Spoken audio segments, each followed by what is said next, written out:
Portals are peculiar manipulations of time and space when it comes to magic.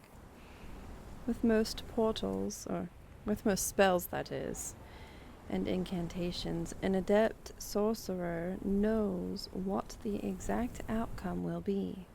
However, portals are much more fickle in my experience than the rest of magic.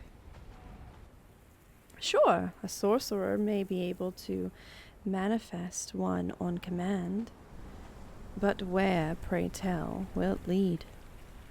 Nowhere? Somewhere? What time?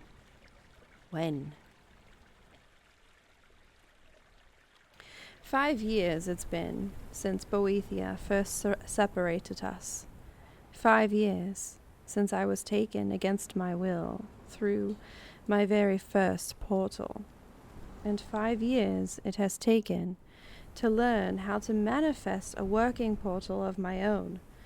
One that I could be confident would not tear me apart and spit me out on the other side in a million pieces. Though I went one step further when I created the portal that brought me here, to the same place but a different thread of reality from whence I came.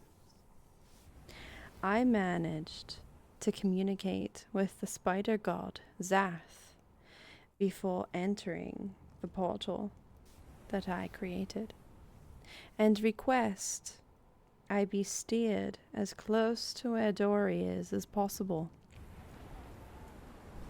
Now, it is not as if Zath is any more or less powerful than Dory, no, but the spider god and my daedric prince ancestor and teacher are old friends, and so I thought I would help, or I would ask help in my search from a being just as powerful as he.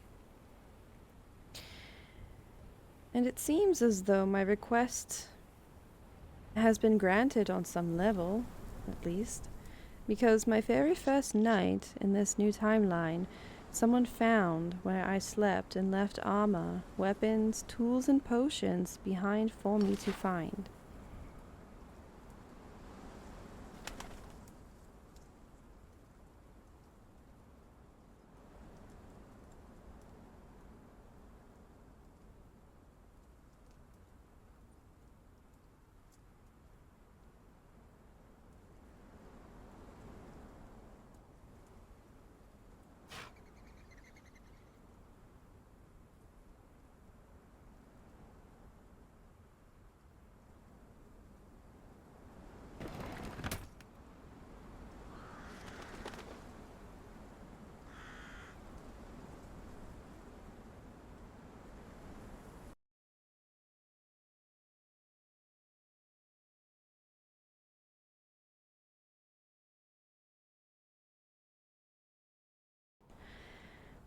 Then last evening, as I built my new home, I sensed a presence outside my house.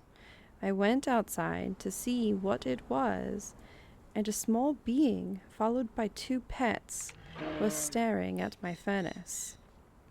I called out to see, and though I could not see any face or body for that matter, I heard a familiar voice say, "Ah, one who can see, though I am invisible.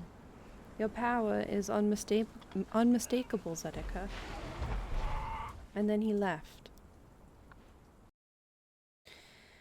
At my furnace was a note and more gifts in a box left. And the note was signed not by Dory, no, but by Droog. Another ancestor, cousin of mine. One which Dory has used as a conduit to inhabit before. Anyhow, why Droog was invisible and left in a hurry, I do not know.